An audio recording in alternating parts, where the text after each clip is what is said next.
पहिल्या पोस्टने खळबळ उडाली असताच वाल्मिक कराडच्या मुलाची दुसरी पोस्ट समोर, चर्चेला उधाण.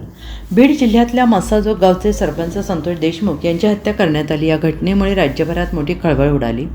मोठी संतापाची लाट होती. दरम्यान या प्रकरणातील आरोपींना पकडण्यासाठी मोठी आंदोलनं देखील झाली आणि या प्रकरणात सध्या वाल्मिक कराड हा जेलमध्ये आहे. मात्र दुसरीकडे काही दिवसांपासून त्याच्या मुलाच्या पोस्ट सोशल मीडियावर व्हायरल होत आहेत. शुक्रवारी त्याने फेसबुकवर एक पोस्ट शेअर केली. त्यामध्ये आत्ता मात्र सगळ्यांसमोर सर्व काही बोलणार असं म्हटलं होतं. वाल्मिक कराडचा मुलगा सुशील कराडच्या या पोस्टमुळे गूढ उकल वाढलेला आहे. नेमकं तो काय बोलणार, काय सांगणार असा सवाल उपस्थित केला जातो आहे. आणखीन एक पोस्ट त्याने सोशल मीडियावर पुन्हा एकदा शेअर केली. त्याची ही पोस्ट देखील जोरदार व्हायरल झाली आहे, ज्यामध्ये त्याने राजाश्रय कुणाला आम्हा तुम्हा असं म्हटलं आहे. मात्र या पोस्टमधून त्याला नेमकं काय म्हणायचं हे मात्र कळू शकलेलं नाही. तरी देखील ही पोस्ट चांगलीच व्हायरल झालेली आहे. Bureau report, SPN Marathi, Beed.